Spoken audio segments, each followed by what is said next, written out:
Hello guys, good morning. So ito po ulit si JR Doria TV para mag-update po muli sa Pasig River Esplanade para po sa Base 4 area, para po sa Arroceros Extension. So ayan, muli po tayo magbabalik para mag-update po muli sa kaganapan dito sa Pasig River Esplanade Extension po, no, papunta po ng Arroceros Park. So samahan nyo po ulit si JR Doria TV na mag-update muli sa kaganapan dito sa Pasig River Esplanade. So may nakikita pa na tayong helicopter, no. Yan, dalawa po sila.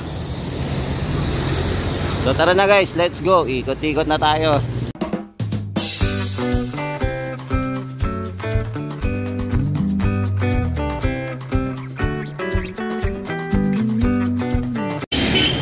Yan, so may nakatanaw tayong helicopter na paikot-ikot po. Ano kaya mission nila? Yan, so nandito muna tayo sa taas ng Quezon Bridge. So sisilipin lang po natin itong area dito sa banda malapit po sa mga informal settler. So mapapansin pa rin po natin, so same pa rin yung nakikita natin. So hindi pa rin po nakakapaglagay ng precasting pile cap. Yan, hindi ko pa alam kung sementado na to o hindi na, kasi nandiyan pa rin po yung box natin para sa precasting. So no idea pa po kung nagalaw na po nila ito or na-sementohan na, kasi dahil po sa pagulan-ulan, di ba? So ilang days din po umulan, inabot din po tayo ng 5 days po na tuloy-tuloy po yung ulan dito sa Maynila.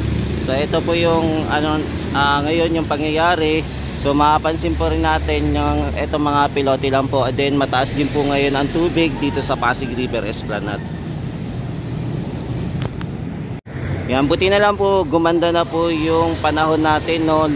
Lumabas na din pa ang ating haring araw, sumisilip na din po dito sa area ng Maynila. So ito po yung ganap ngayon. So ito po yung makikita natin sa paligid. Ayan, maganda-ganda na din po kahit paano. Sana po magtuloy-tuloy po ito na hindi na po umulan. Yan, so ito pa rin po yung ating Quezon Bridge. So dito muna tayo mag-update. Papunta naman po tayo sa Arroceros Park. So tatawid naman po tayo sa kabila. Check naman po natin kung ano po yung ganap naman doon sa kabila. Yan, sinabangan din po natin itong footbridge kung kailan po matatapos. So inaabangan din po natin to na sana maisabay din na gawin habang ginagawa po yung Pasig River Esplanade.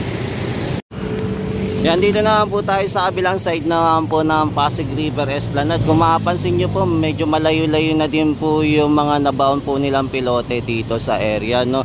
So lumagpas na po sila dito sa unang viewing deck na ginawa po. Ayan, so napagitna na po ng mga pilote etong viewing deck. Ayan, so etong dito naman sa kabila po, napasag na po yan. So lalagyan na lang po ng pile cap. So abangan na lang natin kung kailan po magkakaroon ng precasting.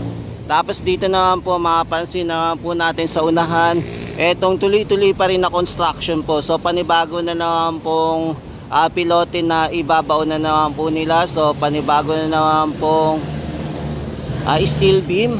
So syempre steel beam po na muna ang inuna nila, then susunod naman po yung mga pile cap. So halos lahat naman po yung mga pilote po ay nakabaon na rin po ng husto. So aabangan na lang po natin yung panibagong pagbabasag naman po para naman po sa precasting din po para sa pile cap. Tapos mapapansin din po natin, no, meron pa rin po silang dala-dalang mga pilote, no. So may baon pa rin po sila. Yan, hindi pa natin sure kung hanggang saan to aabot, no, etong mga piloteng binabaon po nila.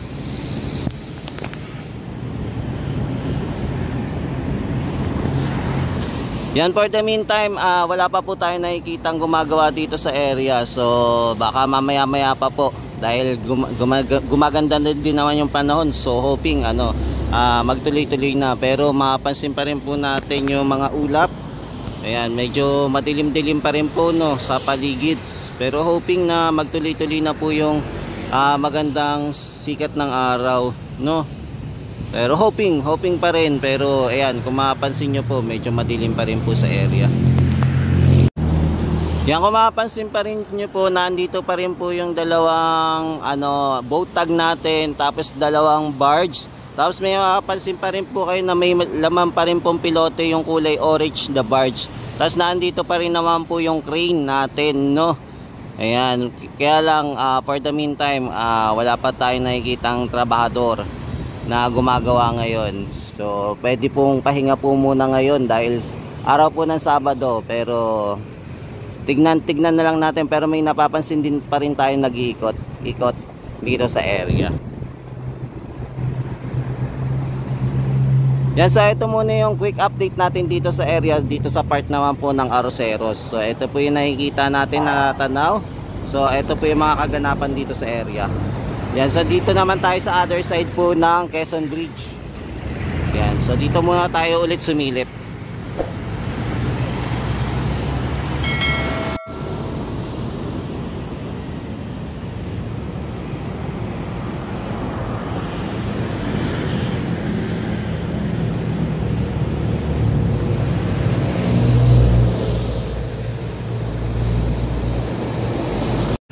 Yan, dito naman po tayo mag-update naman dito naman po sa area na MacArthur Bridge. So dito naman po tayo mag-update.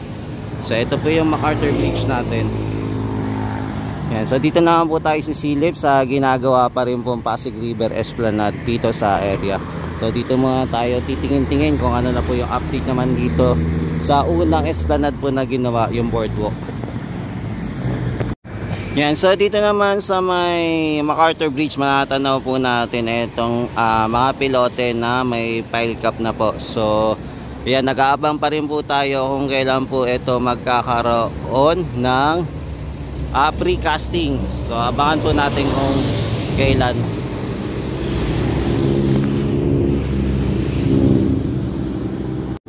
Yan, taas nandito naman tayo sa area po ng stockyard naman. So dito naman po tayo sa silip-silip. So ito po yung stockyard natin. Tapos mapapansin natin parang bago po itong crane, no? Ibang kulay na naman po siya. Yan, no? Sobrang taas. So iba pong crane yung ginamit nila, no? Hindi na po yung kulay blue. Tapos meron po tayo nakikita mga steel beam po ulit. Ayan, mga bagong steel beam. Tapos ito, nandito rin po yung ating mobile. Ayan, mobile equipment na ginagamit para sa backhook at saka sa iba pa. So dito po na yung ating mga kababayan, yung mga trabahador. So dito muna sila headquarters nila. Ayan, at saka stockyard po. Ayan, so ito muna yung quick update natin dito sa area.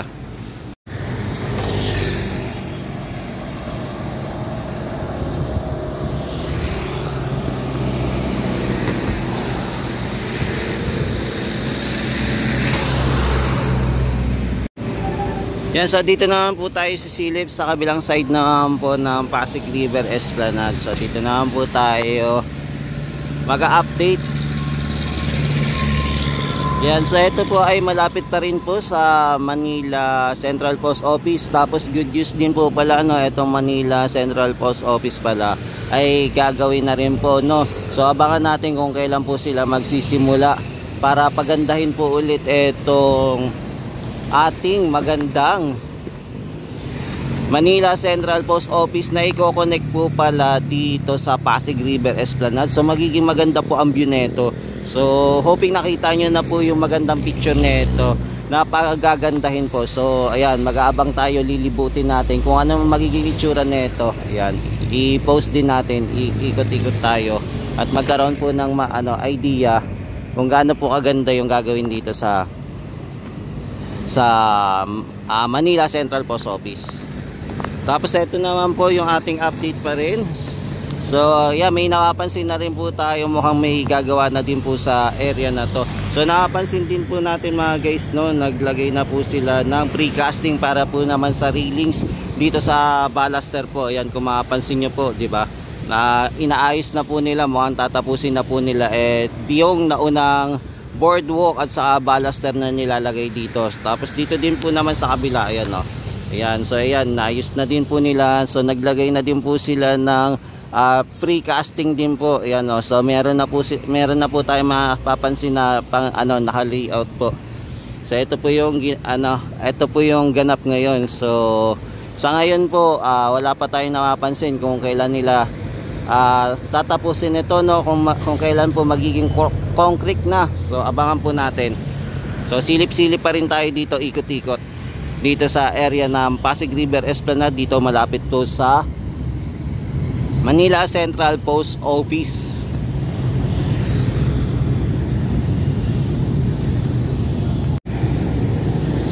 Yan, kung matanaw nyo pa rin po, medyo bumabaha pa rin po yung ilalim, no? Sana maayos po to. Etong ilalim, medyo bumabara siguro tong drainage dito.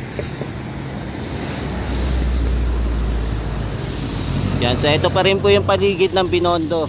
Yan, kung matanaw po natin. Yan mga tropa kids, so ito muna yung latest update natin dito sa area po ng Manila Central Post Office. Dito sa pag-update po muna ng Pasig River Esplanade dito sa boardwalk po. Yan, so ito po yung ating latest update mga tropa kids. Yan, so ibalikan na lang po natin itong mga kaganapan dito sa area. So ngayon pong araw ay July 26, 2025. So nag-update po muli tayo dito ngayong araw ng Sabado. Yan, for the meantime, ito muna yung quick update natin dito sa area na tuloy-tuloy pa rin na project ng Pasig River Esplanade. Yan, maraming salamat po. Yan, sa muling pag-update natin dito sa area ng Pasig River Esplanade. Maraming salamat pa rin po sa walang sawang pagsuporta kay JR Doria TV. Thank you po. And God bless sa inyong lahat. Pagpalain po kayo na may kapal. Mahalin natin ang Pilipinas. Thank you po.